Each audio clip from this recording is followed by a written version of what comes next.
Now here's the thing. He's blinded, he's weak, he's hurting, he's feeling sorry for himself.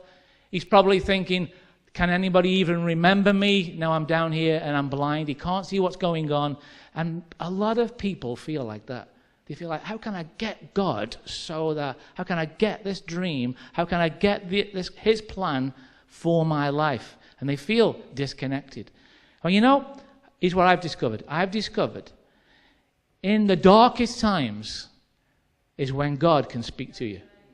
In the most difficult times. I remember, this happened to me. I got these, I still have them to a degree, but I've got it under control now. I had these food allergies and chemical allergies. I've never been ill in my entire life. And then I developed these allergies, and it doesn't sound much, but I didn't sleep for 5 weeks. I had 15 minutes a night. I had to scratch my body all over until it was sore, and then something happened with the body. It kicks in. I don't know what happens. You're a doctor, you'll know. And I could finally sleep for 15 minutes. Then I'd wake up, and I'd have to... Anyway, it was a whole story. It was horrible. And I'm sure some of you got worse problems than I had, but this controlled my entire life. And in the middle of that, I was 5 weeks in, 15 minutes a night, and a lady ran in my office. I was working in a church. She ran in my office. She goes, please come to the hospital and pray for my friend Ginger. They said, it was a Friday afternoon. They said, she's going to die this weekend. They're going to send her home. So I went, okay. So I dropped everything. I got in the car with her. We went to the hospital. I walk in the room, and this lady has got no hair. She's had both breasts removed. She had a metal ring around her neck, like this. And I knew what it was. The whole time I knew it, I never asked what this metal ring was. I just didn't want to get into that conversation. It was one of these aura rings. It brings healing, apparently. Didn't work for her. And so I go in, I look at her, I'm just about to pray for her, and I had this kind of feeling, no, don't pray for her. Read the Bible to her. So it felt really wrong, but I did it. So I sat down, I got my Bible out, all her family left, objecting to somebody pulling the Bible out. But when you're raised in Stoke-on-Trent, you don't really care. When you've been a football hooligan, you can handle anything, So I got the Bible out. I said, hey, Ginger, I'm going to read the Bible to you, after I got to know her a little bit. So I read the Bible to her for 45 minutes. She cried all the way through. She's never been to church in her life. I'm ill with food allergies. I haven't slept for 4 or 5 weeks. I read the Bible to her, and I said, and then I'd never, ever prayed for her, put my hands on her and prayed for her like I wouldn't normally do. I read the Bible to her. I said, I'll come back tomorrow. I went back Saturday, read the Bible to her again. I'll come back Sunday.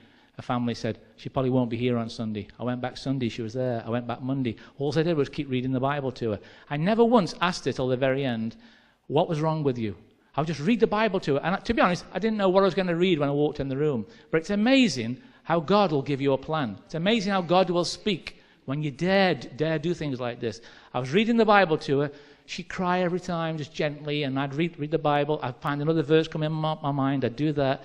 And they said she would be dead by Sunday. 2 weeks later, I walked in, and somebody's packing a bag. I said, oh, what's happening? She goes, oh, they're sending me home.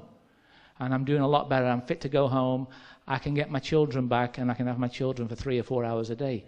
So I said, shall I come visit you at your house? She went, oh, yeah, that would be great. I went to the house. And for the next week and a half, that's 3.5 weeks, I read the Bible to her every day. I prayed for her when I wasn't there, but I never prayed for her in front of her. And after 3.5 weeks, I went round there. There's no metal ring around her neck.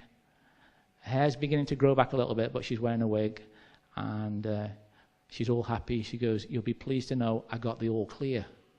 And I said, what was wrong with you? She said, I had 30 tumors on my brain. And I don't understand this now, something to do with the lymph thingy or whatever. She had something wrong with that. That was life-threatening. And she had kidney failure while I was praying for it in that first few days. Here's the funny thing. In my darkest time, I think I was clinically depressed because of no sleep and this illness. In my darkest time, when I didn't get healed, and she did. I added up with my wife. Guess how many people I prayed for in that 5, 6, 7, 8 weeks with serious stuff like liver failure, blood infections, major back problems for years. Guess how many people got healed in those let's say 2 months?